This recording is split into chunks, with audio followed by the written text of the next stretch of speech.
আসসালামু আলাইকুম প্রিয় শিক্ষার্থীবৃন্দ। এখন আমরা শিখব কিভাবে সহজ পদ্ধতিতে কারক আর বিভক্তি নির্ণয় করা যায়, অর্থাৎ কারক বিভক্তি নির্ণয়ের সহজ পদ্ধতি বা সহজ নিয়ম। সাধারণত আমরা দেখি যে সংস্কৃত ব্যাকরণে বা আরবি ভাষার ব্যাকরণে নির্ধারিত কারকের জন্য একটা নির্ধারিত বিভক্তি দেয়া আছে, যে ওই বিভক্তি চিহ্নটা দেখলেই আমরা মনে করব যে এটা সেই নির্দিষ্ট কারক। কিন্তু বাংলা ভাষার ক্ষেত্রে, বাংলা ভাষার ব্যাকরণের ক্ষেত্রে এই বিষয়টি একটু ব্যতিক্রম রয়েছে। অর্থাৎ বাংলা ভাষায় আমরা দেখি যে যে কোনো কারকে যে কোনো বিভক্তি যুক্ত হতে পারে। এজন্যই তোমরা প্রায় বলে থাকো যে স্যার, কারক বিভক্তি নির্ণয়টা একটু কঠিন ব্যাপার বা দুঃসাধ্য ব্যাপার। কিন্তু না, কারক বিভক্তি নির্ণয় মোটেও কঠিন না। আজকের এই ক্লাসটি তোমরা মনোযোগ দিয়ে শোনো, আমার কথাগুলোতে মনোযোগ দাও আর একটু অনুশীলন করো। দেখো, তোমরা এক সময় বলবে যে স্যার, কারক বিভক্তি নির্ণয় অনেক সহজ। তাহলে আমরা এখন কিভাবে সেই সহজ পদ্ধতিতে কারক বিভক্তি নির্ণয় করা যায় সেই বিষয়গুলো এখন আমরা শিখে নিই। বোর্ডে তোমরা দেখতে পাচ্ছ কারক বিভক্তি নির্ণয়ের ক্ষেত্রে কি কি কৌশল বা কি কি পদ্ধতি আমরা অবলম্বন করব তার সংক্ষিপ্ত বিবরণী। অর্থাৎ আমরা এই সংক্ষিপ্ত এই কয়েকটি শব্দ, কয়েকটি পদ মনে রেখে একটা নির্দিষ্ট কৌশল অবলম্বন করে আমরা কারক বিভক্তি নির্ণয় করব। তাহলে কি সেই কৌশল বা কি সেই পদ্ধতি, সেগুলো এখন দেখি। সাধারণত বিভক্তি যোগের ক্ষেত্রে আমরা ডান পাশে দেখতে পাচ্ছি, বিভক্তি যোগের ক্ষেত্রে আমরা জানি যে এক বচন আর বহু বচন দুইটি ক্ষেত্রে বিভক্তি আমাদের মুখস্থ করতে হয় বা মনে রাখতে হয়। কিন্তু কিভাবে আমরা শুধু এক বচনের বিভক্তিগুলো মনে রেখে কারক বিভক্তি নির্ণয় করা যায় সেই বিষয়টি আমরা শিখব। তাহলে কি আমাদের পড়া একটু কমে গেল, আমাদের মুখস্থ করা বা আমাদের মনে রাখার সীমাবদ্ধতাও কমে গেল, সহজ হয়ে গেল। আর দ্বিতীয়ত, আমরা 6টি কারক নিয়ে আলোচনা করেছি। 6টি কারক কি, কোনটাকে কি বলে, কিভাবে কোন কারক গঠিত, কোন বিভক্তি যুক্ত হয়, বিস্তারিত আমরা 6টা পর্বে আলোচনা করেছি। সেই 6টি পর্ব সংক্ষিপ্ত আকারে আমরা এই 6টি প্রশ্নের মাধ্যমে 6টি পর্বের আলোচনাকে আমরা এক করে কারক নির্ণয় করতে পারি। অর্থাৎ এই 6টি প্রশ্নের মাধ্যমে আমরা 6টি কারক নির্ণয় করতে পারব। তাহলে প্রশ্নগুলো কি সেগুলো জেনে নিই। সাধারণত একটা বাক্যে কি কি থাকে? একটা উদ্দেশ্য, একটা বিধেয়, একটা ক্রিয়াপদ থাকে। প্রত্যেকটি বাক্যে, প্রত্যেকটি বলবো না, প্রায় অধিকাংশ বাক্যেই একটি ক্রিয়াপদ, একটি উদ্দেশ্য আর একটি বিধেয় থাকে। এখন এই 3টি পদের মধ্যে ক্রিয়াপদকে আমাকে চিনতে হবে যে কোনটি ক্রিয়াপদ, তাহলে আমি কারক বিভক্তি নির্ণয় করতে পারবো, সহজেই নির্ণয় করতে পারবো। আর ক্রিয়াপদ চেনা তো অনেক সহজ। আমরা যে কাজটা করি, এই করা যে শব্দটা, এটাই হচ্ছে ক্রিয়া। যাওয়া, যাওয়া হচ্ছে ক্রিয়া। খাওয়া, নাওয়া, ধোয়া, দেয়া, নেয়া, এগুলো সব হচ্ছে ক্রিয়াপদ। যেমন আমি তোমাদের পড়াচ্ছি, তাহলে পড়ানোটা ক্রিয়াপদ। আমি ঢাকা যাব, তাহলে যাওয়াটা হচ্ছে কি? ক্রিয়াপদ। ছেলেরা ফুটবল খেলে, খেলেটা হচ্ছে ক্রিয়াপদ। আবার ঘোড়ায় গাড়ি টানে, এই গাড়ি টানাটা হচ্ছে ক্রিয়াপদ। বনে বাঘ থাকে, থাকাটা হচ্ছে ক্রিয়াপদ। তাহলে কারক নির্ণয় করতে হলে আমাদের এই ক্রিয়াপদটা একটু নির্ণয় করতে হবে প্রথম, তারপর আমরা কারক নির্ণয় করতে পারবো। তা এখন আমরা কিভাবে কোন কারক নির্ণয় করা যায় সেই বিষয়টি একটু সংক্ষেপে আলোচনা করি। প্রথমে দেখো, বোর্ডে দেওয়া আছে যে কি লেখা আছে একটা শব্দ। তাহলে একটা বাক্যের মধ্যে যে ক্রিয়াপদ থাকে, একটা বাক্যে যে ক্রিয়াপদ থাকে, সেই ক্রিয়াপদকে আমরা কি দ্বারা প্রশ্ন করব। যদি প্রশ্ন করলে সেই বাক্যের মধ্যে উত্তর পাওয়া যায়, উত্তর থাকে, তাহলে সেই শব্দ বা পদটিকেই ধরে নিব আমরা কি? কর্তৃকারক। আবার কর্তৃকারক নির্ণয় করতে আমরা শিখলাম। এখন বিভক্তি কিভাবে নির্ণয় করব? এখন প্রথমা বিভক্তি চিহ্ন নির্ধারিত দেয়া আছে। প্রথমা বিভক্তি চিহ্ন নির্ধারিত দেয়া আছে। আমরা সেই বিভক্তি চিহ্নগুলো মনে করব যে প্রথমা বিভক্তি এক বচনে কি কি ছিল, স্বরে অ শূন্য, দুইটাই প্রধান, মেইন এই দুইটাই ছিল। তাহলে স্বরে অ শূন্য দিয়ে আমরা নির্ণয় করতে চেষ্টা করি। তাহলে একটা উদাহরণের মাধ্যমে আমরা এখন দেখি যে আমাদের এই পদ্ধতি অ্যাপ্লাই করে আমরা কারক বিভক্তি নির্ণয় করতে পারি কিনা। যেমন 1 নাম্বার, শিক্ষক ছাত্রদের পড়াচ্ছেন। দেখো এখানে শিক্ষকের নিচে দাগ দিয়ে প্রশ্নে বলা হলো এটি কোন কারকে কোন বিভক্তি। তখন আমাদের কারক নির্ণয় করতে হবে। ওই যে আমরা প্রথম বলেছিলাম কারক নির্ণয় আগে কি দ্বারা প্রশ্ন করতে হবে, ক্রিয়াকে ক্রিয়াপদ বেছে নিতে হবে, এটি হচ্ছে ক্রিয়াপদ। তাহলে ক্রিয়াপদকে কে দ্বারা প্রশ্ন করো, এই যে সেই কে, এই কে দ্বারা প্রশ্ন করো। প্রশ্ন করে দেখো উত্তর পাওয়া যায় কিনা। কে ছাত্রদের পড়াচ্ছেন, বাক্যে আছে শিক্ষক ছাত্রদের পড়াচ্ছেন। তাহলে আমরা এই বাক্যের মধ্যে উত্তর পেয়ে গেলাম কে দ্বারা প্রশ্ন করে। তাহলে এটা কি হবে, কোন কারক হবে? কর্তৃকারক। কর্তৃকারক কারক নির্ণয় হয়ে গেল। আবার এখন বিভক্তি নির্ণয়। শিক্ষক 7টি বিভক্তি চিহ্ন আমাদের মনে আছে। স্বরে অ শূন্য, কে রে, দ্বারা দিয়ে কর্তৃক, কে রে, হতে থেকেছে, রয়ের, তে এ অন্তস্থ এতে। এই 7টি বিভক্তির মধ্যে দেখলাম শিক্ষকের মধ্যে একটি বিভক্তিও নাই। তাহলে এটা কোন বিভক্তি? শূন্য বিভক্তি। তাহলে এই বাক্যে শিক্ষক হচ্ছে কর্তৃকারকে শূন্য বিভক্তি। শিক্ষক হচ্ছে কর্তৃকারকে শূন্য বিভক্তি। আরেকটি উদাহরণ দেই। ছেলেরা ফুটবল খেলে। আরেকটি বাক্য দেখো, এই ফুটবলের নিচে দাগ দিয়ে প্রশ্ন করা হলো কোন কারকে কোন বিভক্তি। এখন তুমি এইগুলো দিয়ে সবগুলো দিয়ে এক এক করে প্রশ্ন করে দেখো কোনটির মধ্যে উত্তর আছে। কে ফুটবল খেলে? ছেলেরা ফুটবল খেলে, উত্তর পাওয়া গেল। আবার যদি আমরা কি দিয়ে প্রশ্ন করি, কি ফুটবল খেলে, কি ফুটবল খেলে, প্রশ্ন হয়? প্রশ্নই হয় না। আচ্ছা, দ্বারা দিয়ে কর্তৃক, এটিকে ক্রিয়াকে প্রশ্ন করতে হবে। কি দ্বারা খেলে? ফুটবল দ্বারা খেলে। দাগে যেটার নিচে দাগ আছে এটা কি উত্তর হলো? না, এটা উত্তর হয়নি। তাহলে এটিও হবে না। কি বা কাকে, কি খেলে, কি দিয়ে প্রশ্ন করি, কি খেলে বা কাকে খেলে, উত্তর আছে ফুটবল, কিন্তু দাগ আছে কিসের নিচে? আমাদের নির্ণয় করতে হবে ছেলেরার নিচে। তেমনি হতে থেকে, কি হতে খেলে, আছে উত্তর, ছেলেরা হয়? হয় না।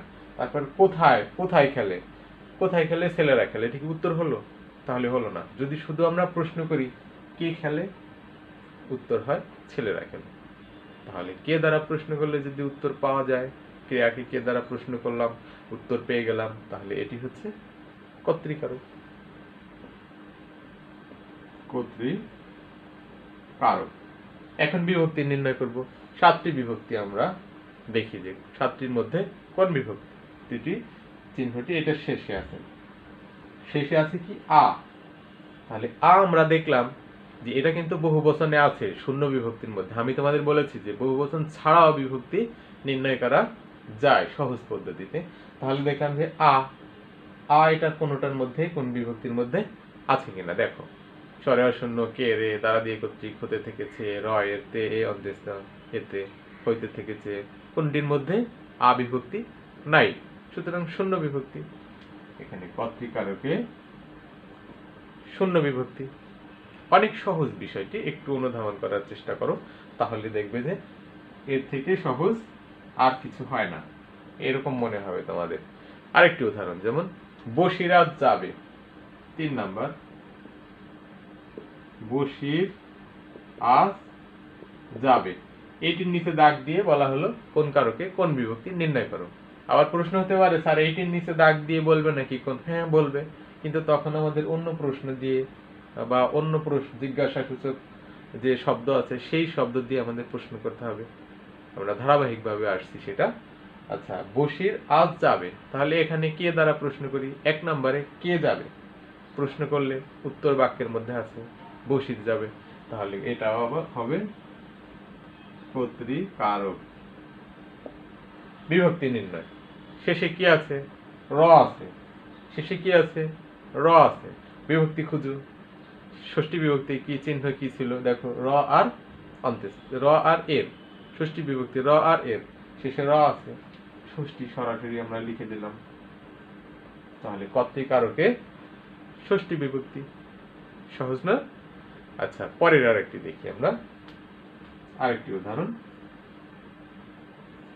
ঘোড়ায় গাড়ি টানে। দেখো, এই বাক্যেও ঘোড়ার নিচে দাগ দিয়ে বলা হলো কারক নির্ণয় করো। তাহলে সেই কর্তৃকারকে কি দিয়ে আমাদের প্রশ্ন করতে হবে? ক্রিয়াকে কে দ্বারা। তাহলে কে দ্বারা প্রশ্ন করি? কে গাড়ি টানে বা কে টানে? ঘোড়ায় টানে।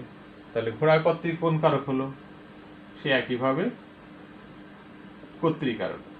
আবার বিভক্তি নির্ণয় করব আমরা এখন। এই 7টি যে এক বচনে ছিল, এই 7টি দিয়ে নির্ণয় করা যাবে। দেখো কোনটির মধ্যে আছে?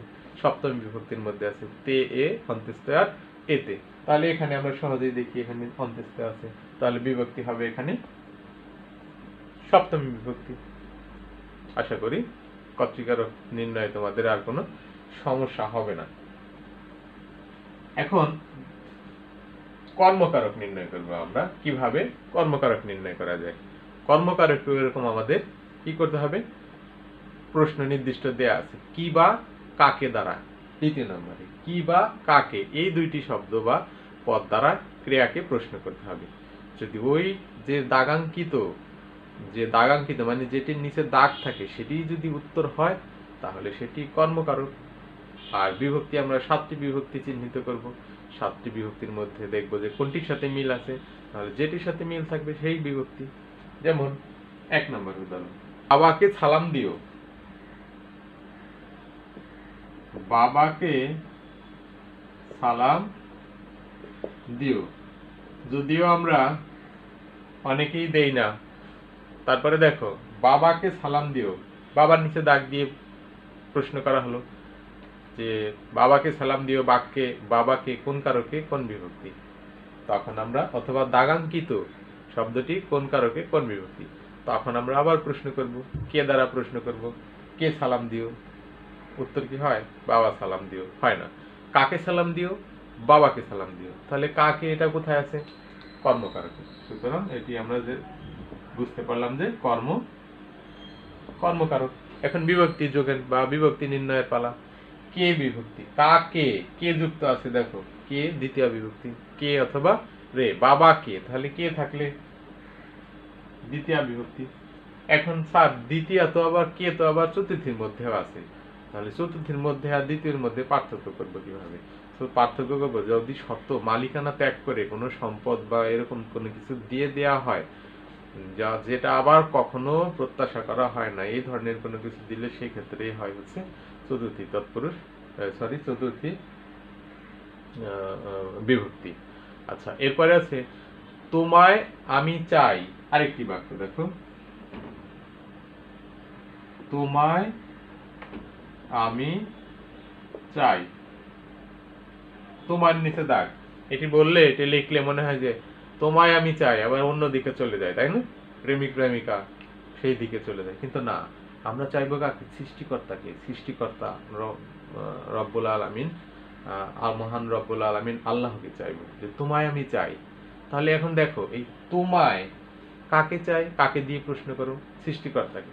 তাহলে কর্মকারক, কারণ কাকে মানেই হচ্ছে আমরা জানি কর্মকারক। কাকে কর্মকারক। বিভক্তি আছে কি? শেষে কোন বর্ণ যুক্ত আছে? অন্ত্যেষ্ঠ। অন্ত্যেষ্ঠ মানে সপ্তমী বিভক্তি। হয়ে গেল কর্মকারকের বিভক্তি যোগের নিয়ম আমরা শিখলাম। এরপরে আমরা করণকারক কিভাবে নির্ণয় করা হয় দেখব। সাধারণত ক্রিয়াকে দ্বারা দিয়ে কর্তৃক এই তিনটি প্রধান শব্দ দিয়ে বা অনুসর্গ বলো বিভক্তি বলো এইগুলো দিয়ে প্রশ্ন করলে যদি ওই দাগাঙ্কিত শব্দটি নিচে দাগাঙ্কিত শব্দটি যদি উত্তর হয় তাহলে সেটি করণকারক। আর বিভক্তি তো সাতটি আছেই, যে কোন যেটির সাথে মিলবে সেটি সেই বিভক্তি। যেমন 1 নাম্বার,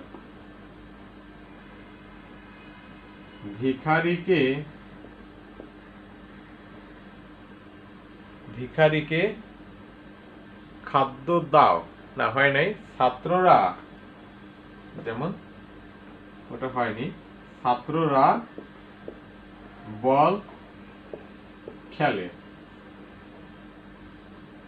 বলের নিচে দাগ দিয়ে বলা হলো যে কোন কারকে কোন বিভক্তি। তাহলে বল খেলে দ্বারা দিয়ে কর্তৃক, খেলা হচ্ছে ক্রিয়াপদ, খেলাকে আমরা প্রশ্ন করব ওই তিনটি শব্দ দিয়ে। কি দ্বারা খেলে? বল দ্বারা খেলে। কি খেলে? বল খেলে। কি কর্তৃক খেলে? বল কর্তৃক খেলে। তাহলে এই যে কি দ্বারা দিয়ে কর্তৃক প্রশ্ন করলে যদি উত্তর পাওয়া যায় তাহলে সেটি হচ্ছে কি করণকারক। তাহলে এটা হচ্ছে করণকারক। বল, দেখো বলের সাথে কোন বিভক্তি যুক্ত আছে? এখানে কোনো বিভক্তি এখানে চিহ্ন নাই, সুতরাং বিভক্তি চিহ্ন যুক্ত না থাকলে শূন্য বিভক্তি। এরপরে আরেকটি আছে, দেখো মন দিয়ে পড়ো 2, মন দিয়ে পড়ো। এখানে আছে কি মন দিয়ে পড়ো, এটার নিচে দাগ দেয়া আছে মন দিয়ে পড়ো, কোন কারকে কোন বিভক্তি? কি দিয়ে পড়ো? কি দিয়ে পড়ো দ্বারা দিয়ে কর্তৃক প্রশ্ন করলাম, তাহলে করণকারক। উত্তর পেয়ে গেলাম আমরা। বিভক্তি নির্ণয় করব দিয়ে, শেষে কি আছে? মন দিয়ে, মন শব্দের নিচে দাগ দেয়া আছে, মনের সাথে কোনো বিভক্তি যুক্ত নাই, তাহলে শূন্য বিভক্তি। আরেকটি উদাহরণ, যেমন আমরা বলতে পারি যে লোকটা জাতিতে বৈষ্ণব। লোকটা বা লোকটি জাতিতে বৈষ্ণব। 3 নাম্বার উদাহরণ, লোকটি জাতিতে বৈষ্ণব। এখানে লোকটি দাগ দেয়া থাকলো, লোকটি জাতিতে বৈষ্ণব। তাহলে লোকটি কিসে বৈষ্ণব? কি দ্বারা বৈষ্ণব? এখানে জাতির নিচে দাগ দিয়ে বলা হলো যে কি দ্বারা বৈষ্ণব, তাহলে জাতি দ্বারা বৈষ্ণব বা জাতি কর্তৃক বৈষ্ণব, জাতি দিয়েই সে বৈষ্ণব হয়েছে। তাহলে এখানে দিয়ে প্রশ্ন করলে আমরা উত্তর পেয়ে গেলাম, সুতরাং এটি একটি করণকারক। এখন তে, আমরা দেখি তে আছে সপ্তমী বিভক্তিতে, তাহলে করণে সপ্তমী বিভক্তি। আরেকটি উদাহরণ যেমন আমরা দিতে পারি যে চেষ্টায় সব হয়। চেষ্টায় সব হয়, চেষ্টায় সব হয় মানে কি? চেষ্টা দ্বারা, চেষ্টা দিয়ে, কি দ্বারা সব হয়? এখন চেষ্টার নিচে দাগ দেয়া থাকলো যে চেষ্টায় সব হয়, বোর্ডেই দেখো চেষ্টায় সব হয়। তাহলে এখানে কি দ্বারা সব হয়? চেষ্টা দ্বারা, করণকারক বুঝতে পারলাম আমরা। এখানে দ্বারা দিয়ে কর্তৃক, এই তিনটি দিয়ে প্রশ্ন করতে হবে কি দ্বারা সব হয়। এখন চেষ্টায় অন্ত্যেষ্ঠ আছে, অন্ত্যেষ্ঠ সপ্তমী বিভক্তির চিহ্ন, তাহলে করণে সপ্তমী। পরবর্তী শ্রেণী বিভাগে দেখো সম্প্রদান কারক কিভাবে নির্ণয় করা হয়। সম্প্রদান কারক কিভাবে নির্ণয় করা যায়, সেই দ্বিতীয়ার মতো কে বা কি বা কাকে দ্বারা প্রশ্ন করলে, কি বা কাকে দ্বারা প্রশ্ন করলে ক্রিয়াকে যদি দাগাঙ্কিত বাক্যে দাগাঙ্কিত শব্দটি যদি উত্তর হয় তাহলে সেটি হবে সম্প্রদান কারক। আর এই ক্ষেত্রে মিল আছে দ্বিতীয় অর্থাৎ কর্মকারকের সাথে আমাদের আলাদা করার একটা পদ্ধতি বা নিয়ম আছে, সেটি হচ্ছে এটিকে আলাদা করতে হলে আমাদেরকে দেখতে হবে যে কাউকে সত্য মালিকানা ত্যাগ করে চিরদিনের জন্য কোনো কিছু দেয়া হচ্ছে কিনা। যদি এরকম কোনো কিছু হয় তাহলে সেটি হবে কি সম্প্রদান কারক। যেমন ভিখারিকে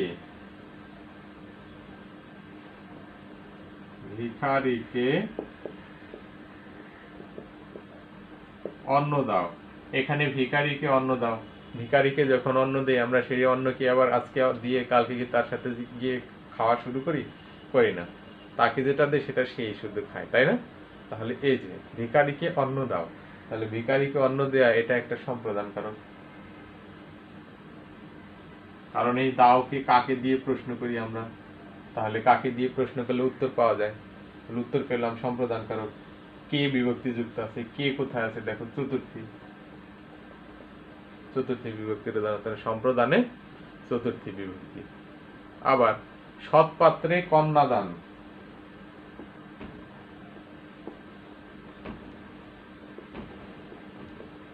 সৎপাত্রে কন্যাদান করো, এখানে দেখো সৎপাত্রের নিচে কন্যাদান করো, কাকে দান করো? সৎপাত্রে দান করো। যেহেতু পাত্রকে কন্যা একেবারেই দিয়ে দেয়া হচ্ছে, কোনো দাবি রাখা হচ্ছে না, তাহলে এটি কি হবে? সম্প্রদান কারক। তাহলে সম্প্রদানে, এখন বিভক্তি পাত্রে এ, তে এ আছে শেষে, তাহলে এ কোথায় আছে আমরা দেখি, সপ্তমীতে আছে, সম্প্রদানে সপ্তমী বিভক্তি যুক্ত আছে।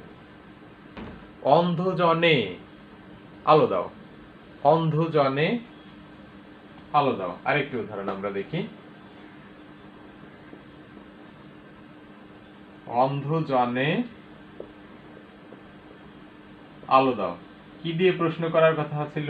কি বা কাকে, এটার নিচে দাগ আছে, তাহলে কাকে দাও? অন্ধজনকে দাও। অন্ধজনকে যে আলো আমরা দিব সেটি কি আবার ফেরত চাই? মানে একজনের দৃষ্টি চোখ, দুইটি চোখই নাই, তাকে যদি আমি আলো ফিরিয়ে দেই, আমার দুইটি চোখ আছে, আমার একটি চোখ তাকে দান করে দেই, তাহলে সে আলো দেখতে পাবে। কিন্তু আজকে দিলাম, আবার কি আমি 6 মাস পরে ফেরত চাই? কখনো চাই না, চিরদিনের জন্যই দেয়া হয়। তাহলে এই যে অন্ধজনে আমি আলো দিলাম, আলো দেখার একটা অবলম্বন তৈরি করে দিলাম, তাহলে এটি হচ্ছে কি? চিরদিনের জন্য দান করা।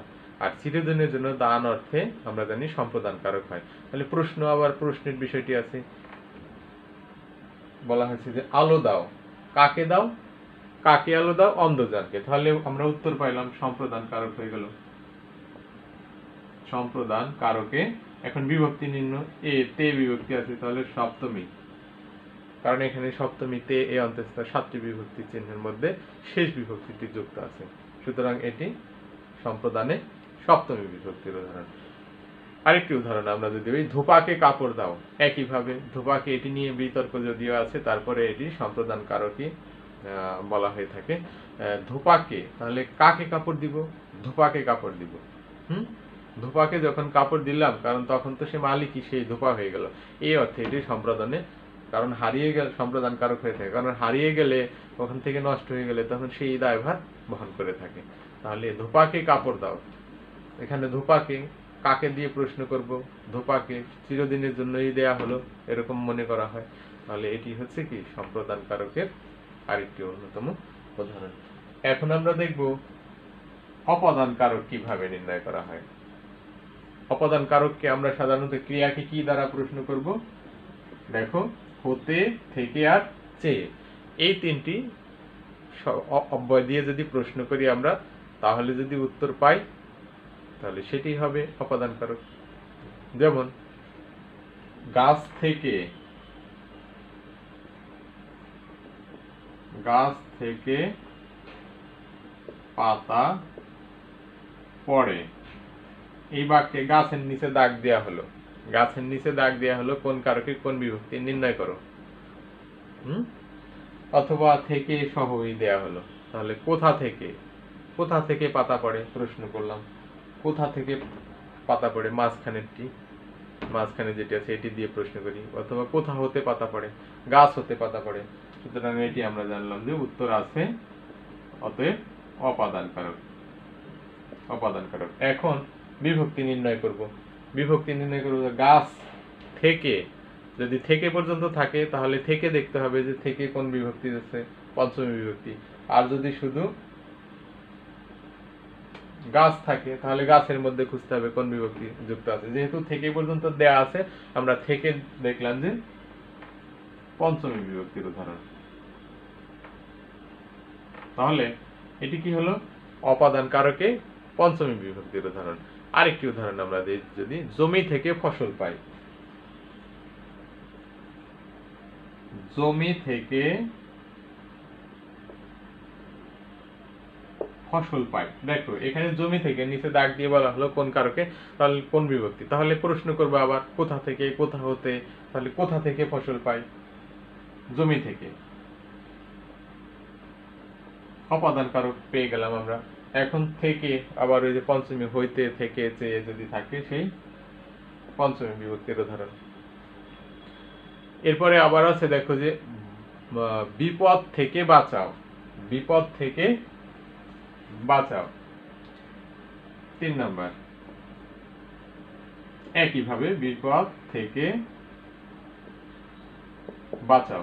দেখো এখানে বিপদ থেকে নিচে দাগ দেয়া থাকবে, দাগ দিয়ে বলা হবে যে এটি কোন কারকে কোন বিভক্তি নির্ণয় করো।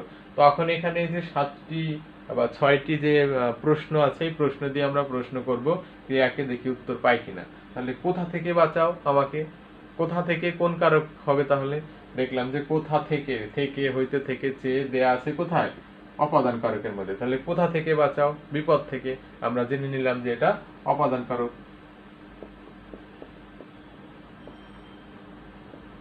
এভাবে প্রশ্নের মাধ্যমে সহজে কারক নির্ণয় করা যায়।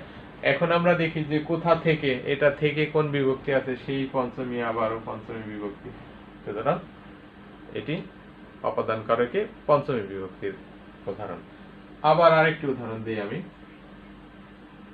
বাঘকে ভয় হয়।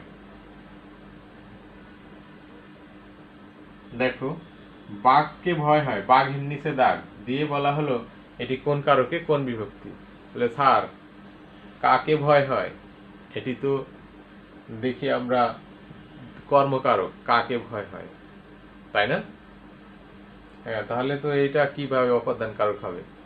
না, আমরা কিন্তু যখন অপাদান কারক আলোচনা করেছিলাম, অপাদান কারক পড়েছিলাম, তখন কিন্তু পূর্বের সেই দ্বিতীয় পঞ্চম পর্বে, তখন সেই পঞ্চম পর্বের আলোচনায় কিন্তু আমরা এটা বলেছিলাম বা এটা দেখেছিলাম, বিশ্লেষণ করেছিলাম যে ভয় অর্থে যদি কোনো ভয়ের সঞ্চার হয় মনে, সেই ক্ষেত্রে অপাদান কারক হতে পারে। কোনো কিছু থেকে যদি ভয়ের সঞ্চার হয়, তাহলে বাঘ কে ভয় হয় মানে বাঘ দেখে ভয় হয়, বাঘ হতে ভয় হয়, তাহলে ভয় হতে, ভয় অর্থে কি হয়, অপাদান কারক।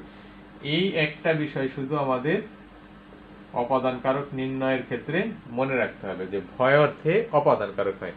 এটি প্রশ্ন দিয়ে নির্ণয় করা যাবে না, শুধু ভয় দিয়ে নির্ণয় করা যাবে। সুতরাং ভয় অপাদান কারক, ভয় অর্থে অপাদান কারক হয়, মনে রাখতে হবে। এরপরে আমরা বিভক্তি নির্ণয় করি। তাহলে কে কোনটার সাথে বিভক্তি আছে, দ্বিতীয়া অথবা দ্বিতীয় বিভক্তি আছে, চতুর্থীর সাথেও মিল আছে। আমরা দ্বিতীয় বিভক্তি লিখলাম যে ভয়কে এখানে অপাদান কারকে দ্বিতীয় বিভক্তি। সর্বশেষ আমরা দেখি যে অধিকরণ কারক কিভাবে সহজে নির্ণয় করা যায়। অধিকরণ কারকের উদাহরণ দেখি, যেমন প্রভাতে একটি উদাহরণ দেই। সূর্য ওঠে, এখানে প্রভাতের নিচে দাগ দিয়ে বলা হলো যে প্রভাতে কোন কারকে কোন বিভক্তি নির্ণয় করো। তখন আমরা প্রভাতে নির্ণয় করব। আবারও সেই প্রশ্ন খুঁজবো যে ক্রিয়াকে উঠে, উঠে হচ্ছে ক্রিয়াপদ, ক্রিয়াপদকে আমরা প্রশ্ন করি প্রথম থেকে কে দ্বারা, কি বা কাকে দ্বারা, দ্বারা দিয়ে কর্তৃক, হইতে থেকে চেয়ে, সব শেষে আমরা প্রশ্ন করলাম হচ্ছে কোথায় বা কখন দিয়ে। এখন কখন সূর্য ওঠে, দেখলাম যে কখন সূর্য ওঠে দাগাঙ্কিত, যেটা নিচে দাগ আছে এটি উত্তর হয়, মানে উত্তর বলে দেয়া থাকে প্রশ্নপত্রে। তাহলে কোথায় বা কখন সূর্য ওঠে, প্রভাতে, সকালে সূর্য ওঠে, তাহলে জানলাম এটা আমরা উত্তর আছে, এই কারণে অধিকরণ কারক। আচ্ছা, অধিকরণ কারক পেয়ে গেলাম।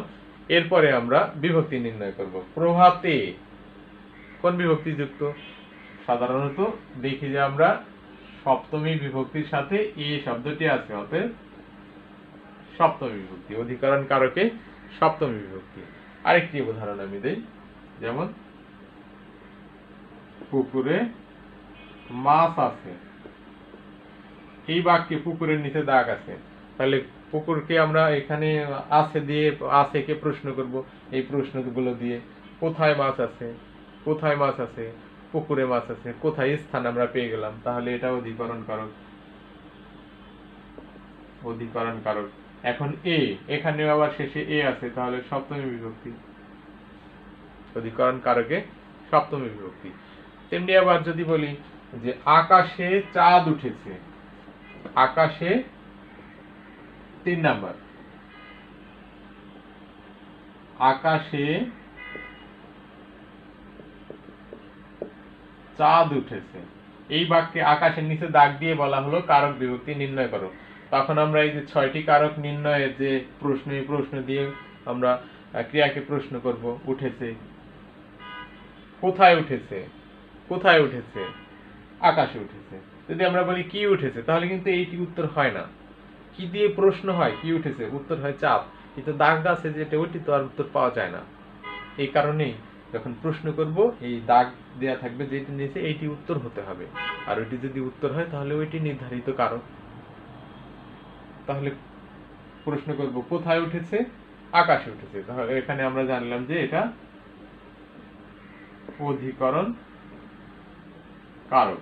বিভক্তি নির্ণয়, এ বিভক্তি সপ্তমী, অধিকরণে সপ্তমী বিভক্তি। আরেকটি উদাহরণ, সর্বশেষ উদাহরণটি দেখো, বনে বাঘ থাকে, এখানে বনের নিচে দাগ, তেমনি ওই একইভাবে কোথায় বাঘ থাকে, বনে বাঘ থাকে, অধিকরণ কারক, অধিকরণ কারকে এ আছে, সেই সপ্তমী, অধিকরণ কারকে সপ্তমী বিভক্তি। তেমনি ছেলেটি অঙ্কে কাঁচা, ছেলেটি অঙ্কে কাঁচা, কোথায় বা, যে কোথায় বা কখন, কোথায় কাঁচা, অঙ্কে কাঁচা, তাহলে এটি কি অধিকরণ কারক, অঙ্কে, তাহলে এ বিভক্তি আছে।